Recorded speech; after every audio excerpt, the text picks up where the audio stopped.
रामाय रामभद्राय रामचंद्राय वेदसे रघुनाथाय नाथाय सीताया पतये नमः।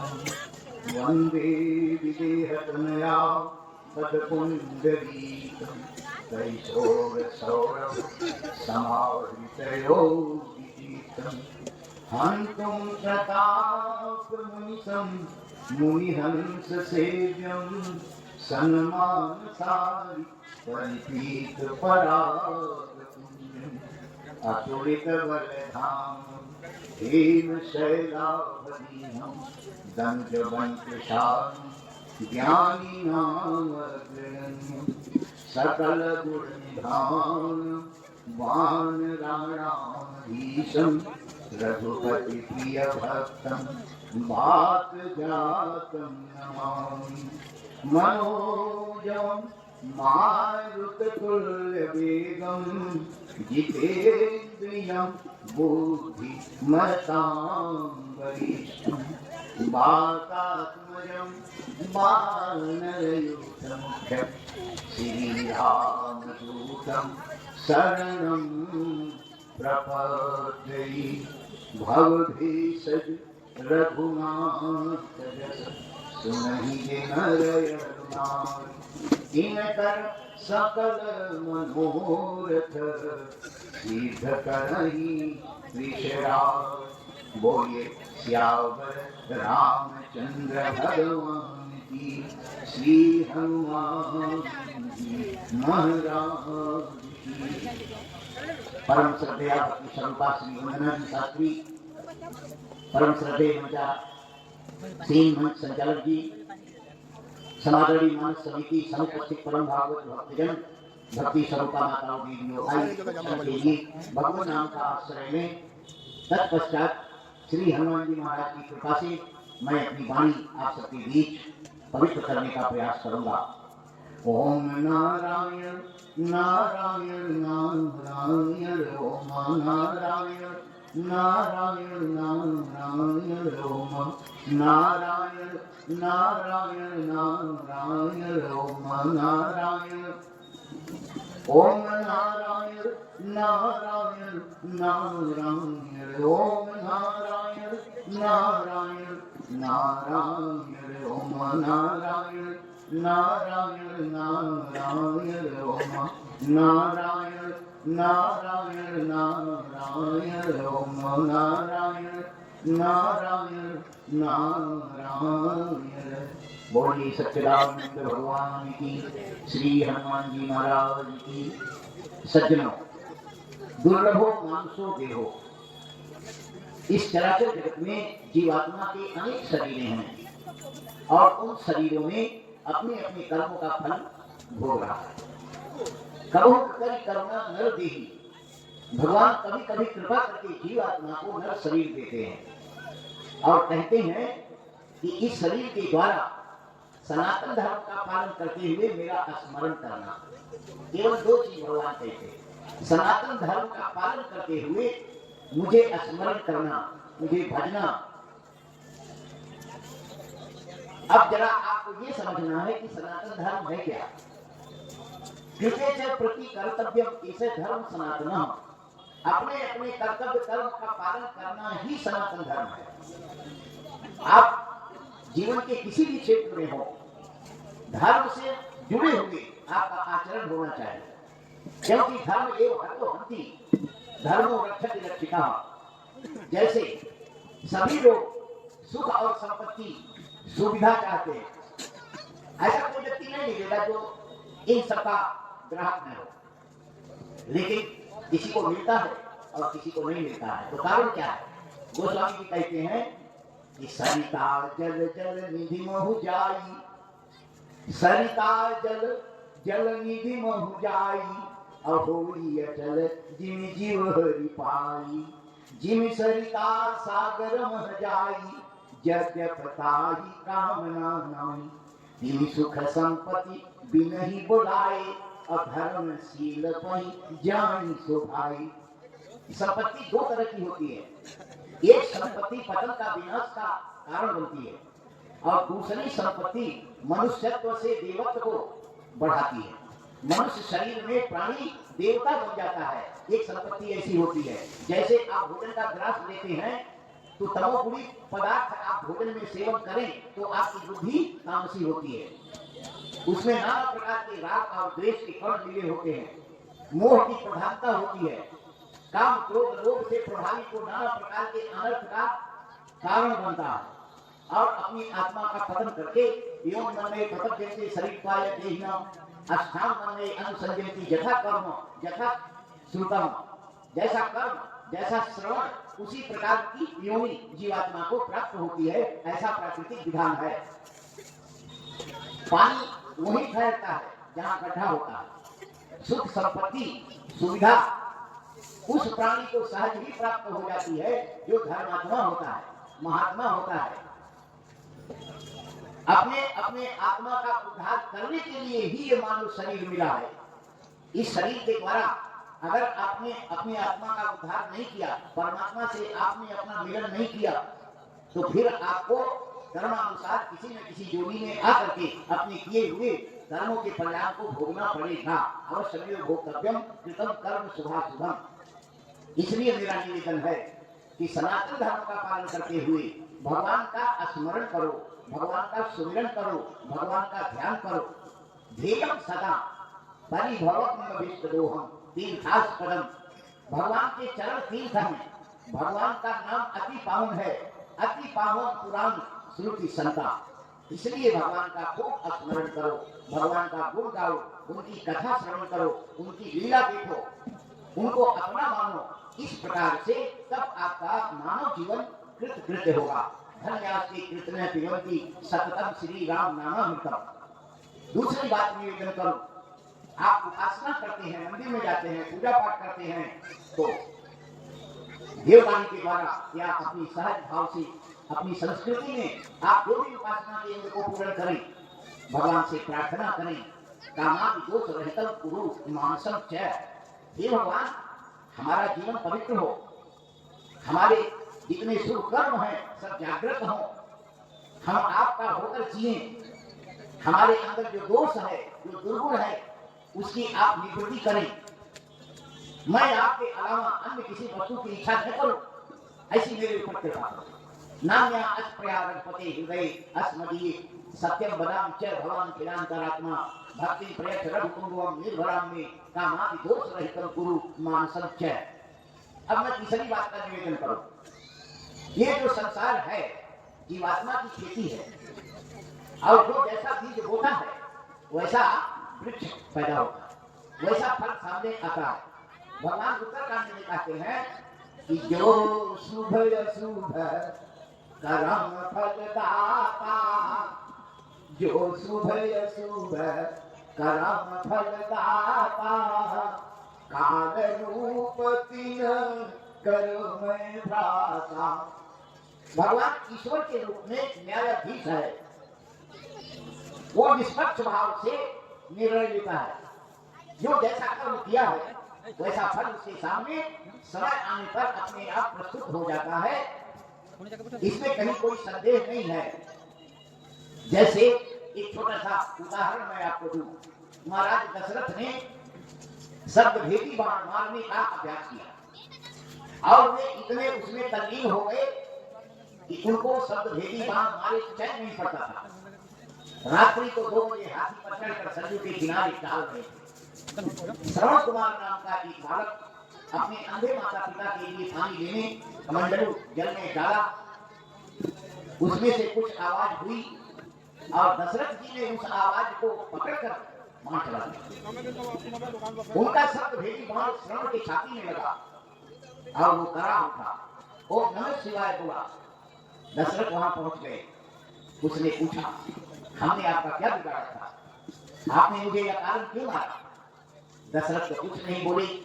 श्रवण ने कहा, मेरे माता पिता प्यासे हैं, अंधे हैं, अमुक जगह बैठे हैं, उनको जल पिला देना।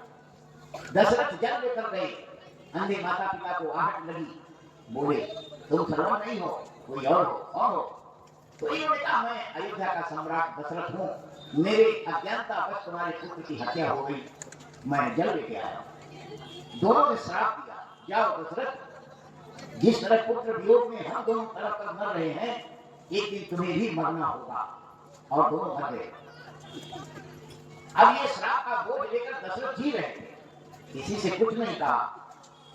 समय आया राम वनवास का, कौशल्या महारानी ने इनको समझाया, आप चिंता क्यों करते, अपना पुत्र बन ही तो गया है, जहां बनने जाए वहां हम दोनों जा सकते हैं, मंत्री राज्य चला सकता है। दशरथ ने कहा, देवी तुम ठीक कह रही हो, लेकिन तापस अंध श्राप सुधि आई, कौशल्या सब कथा सुनाई, भयो विकल वर्णत इतिहासा, राम रहित धीरे जीवन आशा, राम राम कहि राम कहि, राम राम कहि राम, तन परिहरि रघुवर विरह राव गए सुरधाम। अब दशरथ के पुत्र राम तो परमात्मा है, और उनको सब ज्ञान है कि पिता की मृत्यु ऐसे होनी है, चाहते तो टाल देते, लेकिन नहीं टाल सकते।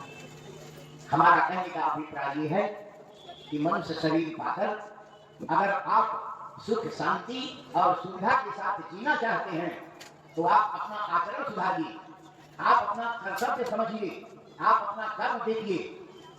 काहू को सुख दुख कर दाता, निज कृत कर्म भोग सब भ्राता, कौशल्या कह दोष ने काहू, कर्म विविधस सुख दुख छठी लाओ। ये संसार कर्म की खेती है सज्जनों। अब मैं एक तीसरी बात का निवेदन करूंगा।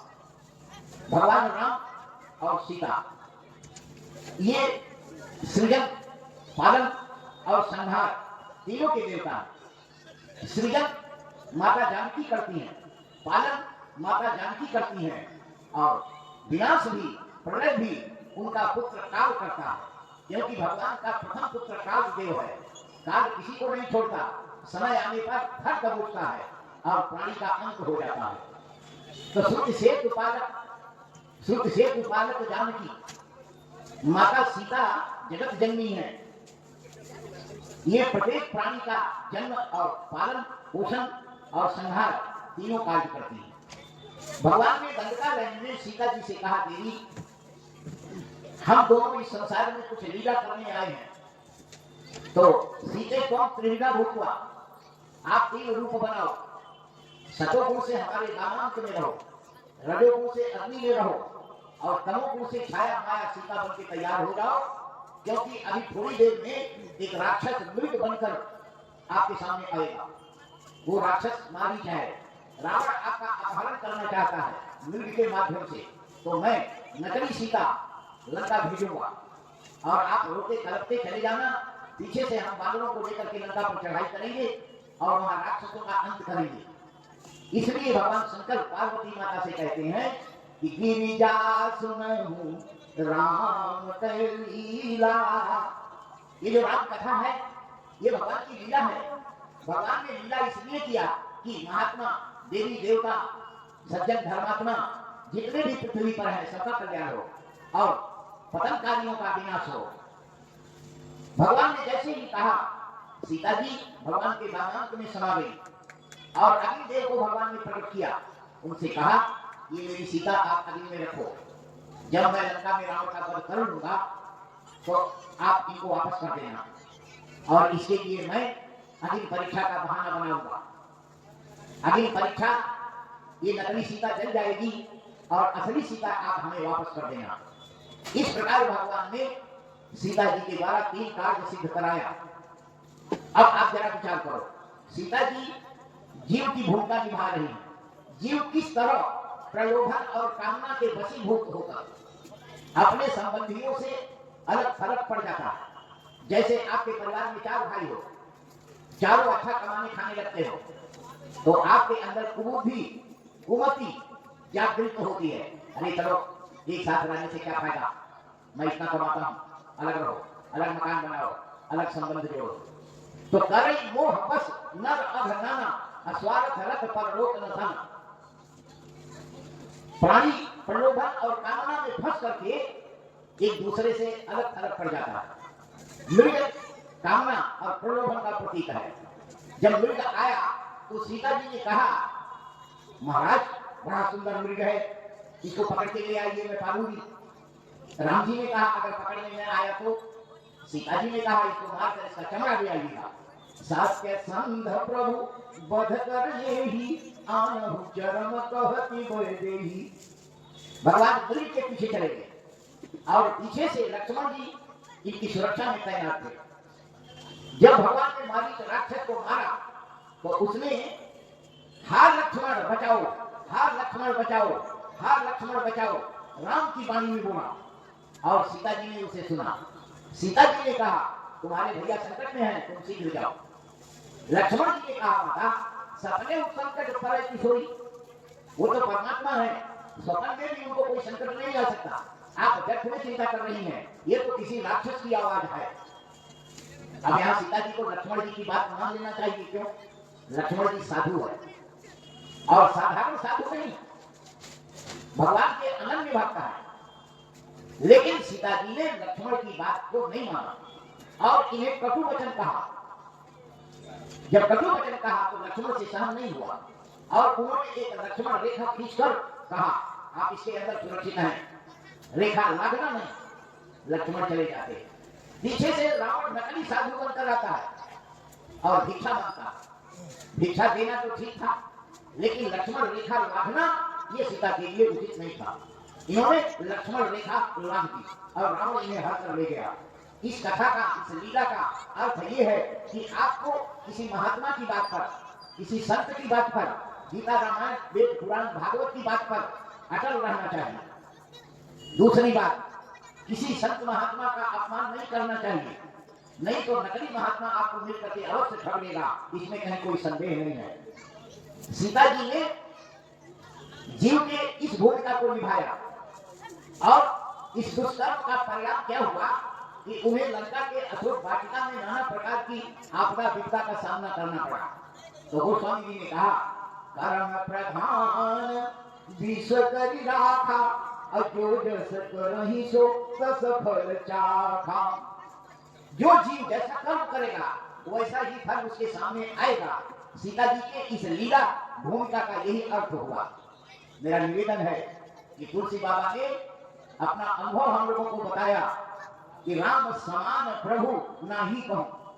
राम के समान कल्याण करने वाला, जीव का हितैषी दूसरा कोई नहीं है। बड़े दावे के साथ बाबा कहते हैं राम समान प्रभु नाही कहूं।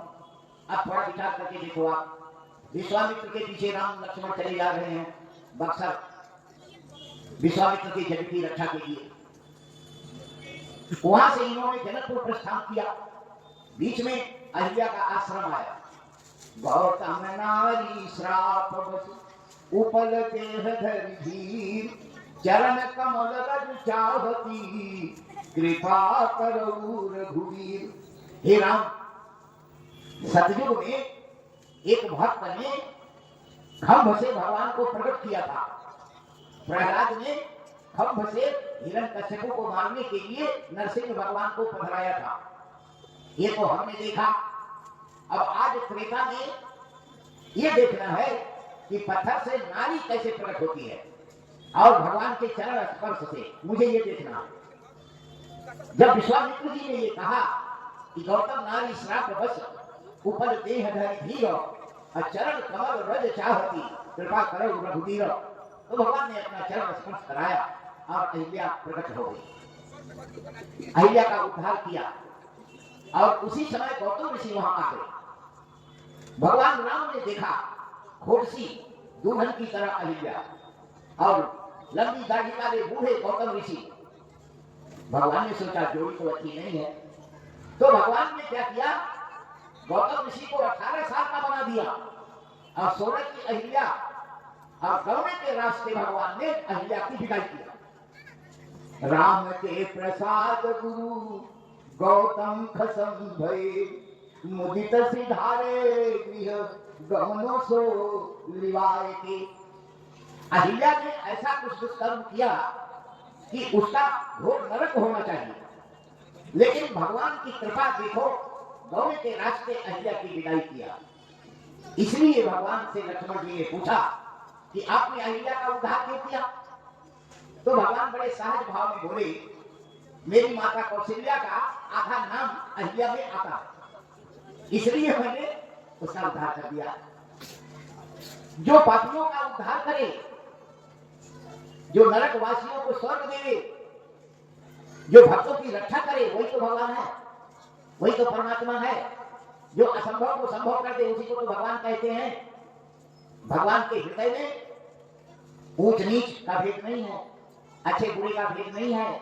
भगवान तो केवल इतना चाहते हैं कि कोई मुझे भजे, मेरे आश्रय से जिए और मैं उसका देखभाल करूं। अनन्यास चिंतयन्तो माम ये जनाः पर्युपासते तेषां नित्याभियुक्तानां योगक्षेमं वहाम्यहम्। भगवान लाद देते हैं, लादने वाला देते हैं और घर तक पहुंचा भी देते हैं। इसलिए सज्जनों, राम समान प्रभु नाही को। लंका के सुरेश पर्वत पर मृत चरण पर भगवान लेटे थे और अंदर हनुमान चरण दबा रहे थे। विभीषण और सुग्रीव राम के पास में कुछ वार्ता कर रहे थे। किसी ने राम जी से पूछा, ये चारों में भेद क्या है? तो भगवान ने कहा कि जो चरण दबा रहे हैं वो हमारे निष्काम भक्त हैं और जो हमारे कान के बगल में वार्ता कर रहे हैं वो सकाम भक्त हैं। तो फिर भक्त ने पूछा, तो महाराज आपको सकाम अच्छा है कि निष्काम अच्छा है? भगवान ने कहा, हमें दोनों अच्छे हैं। फर्क इतना है कि जो निष्काम है हमसे कुछ नहीं चाहता और मेरा भजन मेरी सेवा करता है, उसको मैं अपने आप को दे देता हूं। और जो सकाम है हमसे सब कुछ चाहता है तो मैं अपनी माया से उसे संतुष्ट कर देता हूं। फर्क इतना ही है। अब थोड़ा विचार करो, कितनी गंभीर बात है। अगर भगवान ही आपको चाहने लगे तो फिर आपको सोचने की आवश्यकता क्या है? और जो भगवान से चाहता है तो भगवान कहते हैं वो हमारा प्रचारक है, हमारे नाम का प्रचार प्रसार करता है। हमने मंदिर में घंटा काम किया था, हमारा ये काम हो गया। हमने मन्नत मांग दिया था, हमारा ये काम हो गया। हमारा खूब नाम प्रचार करते हैं तो दोनों हमारे अच्छे हैं। ये सकाम नर सुनहि गावहि सुख संपत्ति नाना विधि पावहि।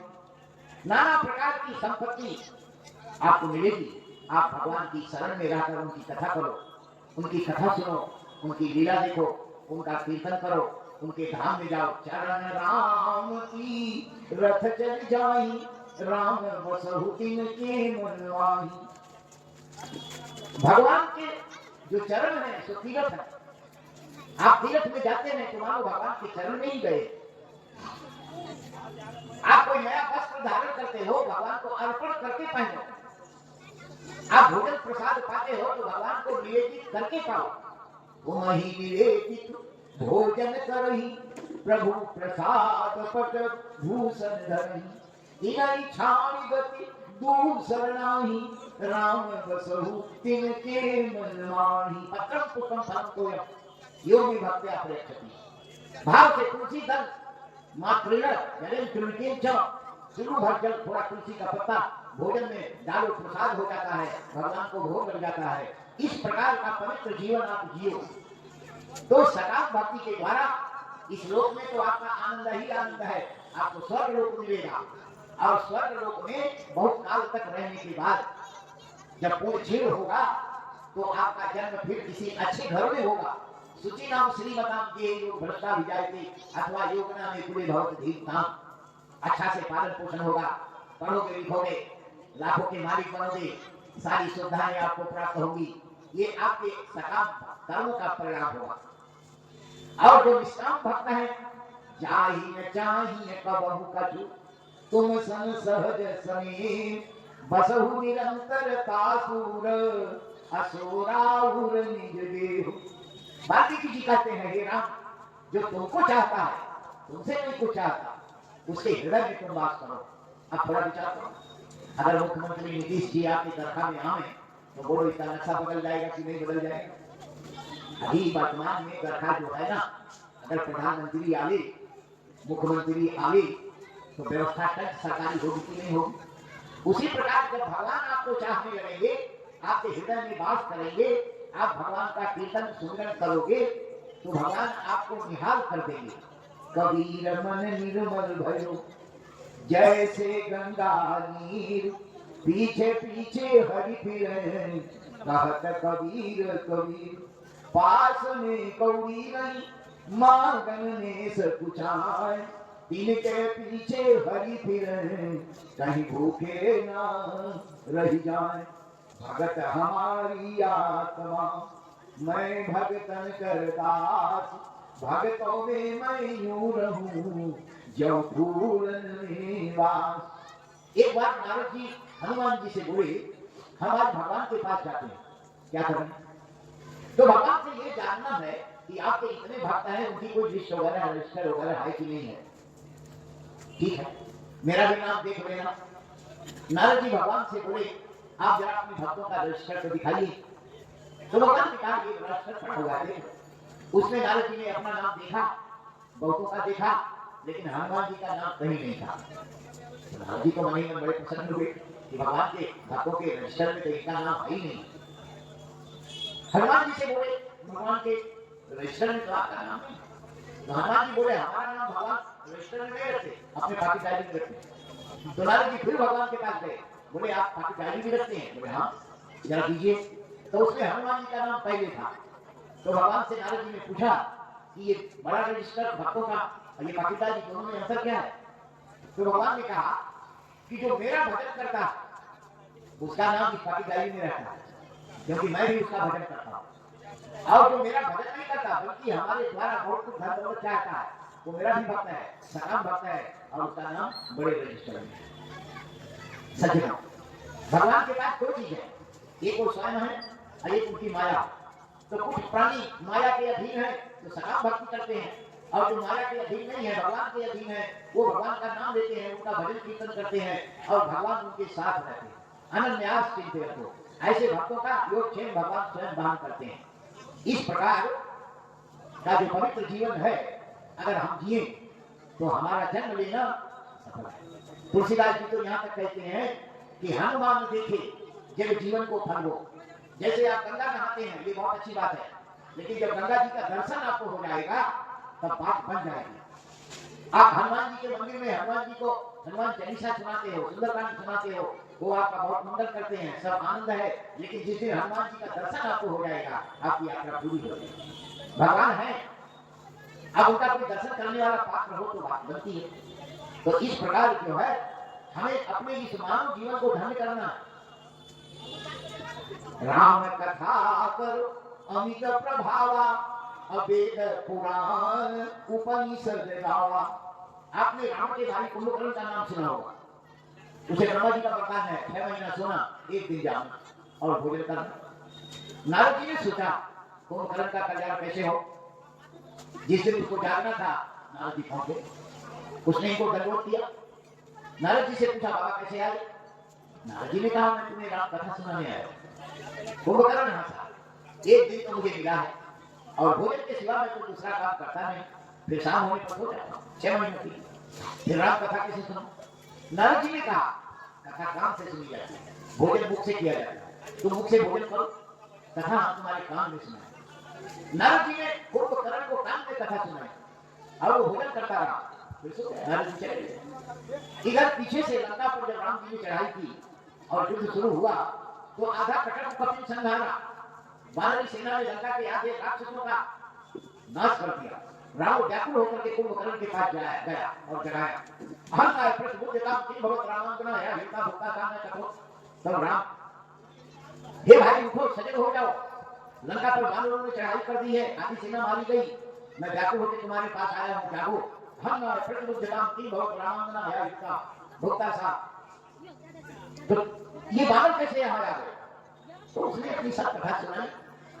कुंभकर्ण ने कहा, नारद मुनि मोहि ज्ञान जो कहा, कहते तो ही समय निर्वाह। अब भर्यंक भेटु मोहि भाई, आलोचन सुफल करऊं मैं जाई।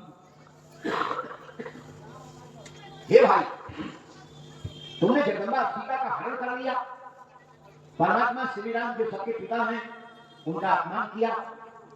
अब भरियंक भेटु मोहि भाई, लोचन सुफल करो मैं जाई। आओ भाई, गले से मिले, अब मैं जा रहा हूं। उनका दर्शन करने मुझे नारद जी ने पहले भी कथा सुनाई थी कि ऐसा ऐसा होना है, अगर तुम मुझे पहले जगाते तो मैं तुझे सुनाता, लेकिन अब सुनाने का तो समय रहा नहीं, और मिल लेते हैं। और फिर कुंभकर्ण भगवान के दर्शन करके परम धाम मोक्ष को प्राप्त हुआ। भगवान की कथा, भगवान की लीला, भगवान का कीर्तन, भगवान की उपासना, ये मानव जीवन का अमृत है। संसार विष है और ये अमृत है। जो जीवात्मा अमृत पीता है वो अपनी आत्मा का उद्धार करता है, और जो आत्मा विषय रस का पान करता है वो बार बार पुनरप जन्म पुनरप मरणम पुनरप जन्मी जठरे शयनम, यही संसार में यज्ञ दुष्टारी कृपाय पारे पाहि मुरारी भज गोविंदम गोविंदम भज। श्री कृष्ण गोविंद हरे मुरारी, हे नाथ नारायण वासुदेव। श्री कृष्ण गोविंद हरे मुरारी, हे नाथ नारायण वासुदेव। श्री कृष्ण गोविंद हरे मुरारे, हे नाथ नारायण वासुदेव। श्री कृष्ण गोविंद हरे मुरारे, हे नाथ नारायण वासुदेव। हे नाथ नारायण वासुदेव, हे नाथ नारायण वासुदेव। ये महामंत्र है। हमने इस कीर्तन का फल देखा है, हमने इस कीर्तन का फल देखा है। भगवान श्री कृष्ण प्रसन्न होकर हमको कहते हैं, अरे भैया तो इतना क्यों रोता है, हम तुम्हारे साथ हैं। ये हमने भगवान की वाणी सुना है, ये कीर्तन में कर रहा था और हवस हवस के रो रहा था, तो भगवान हमारे कान के बगल में बोलते हैं, अरे भैया इतना तू क्यों रोता है, हम तुम्हारे साथ हैं। कृष्ण भगवान ने हमको भैया कहा, ये मैंने अपने कान से सुना है। भगवान है, सब जगह है। जैसे दूध में दही है, दही में मक्खन है, मक्खन में घी है, ऐसे आपके इस शरीर में भगवान है। अपने भगवान को पहचानने के लिए सनातन धर्म का पालन करते हुए, मनुष्यता का परिचय देते हुए भजन कीर्तन के द्वारा अपने आप को भी जान लो और अपने भगवान को भी पालो। इसीलिए आप सबका परम कल्याण है। बोलो सच्चिदानंद भगवान की जय। श्रीमन नारायण नारायण नारायण, श्रीमन नारायण श्रीमन नारायण नारायण नारायण, श्रीमन भगवान नारायण नारायण नारायण, भगवान नारायण श्रीमन नारायण नारायण नारायण, श्रीमन भगवान नारायण नारायण।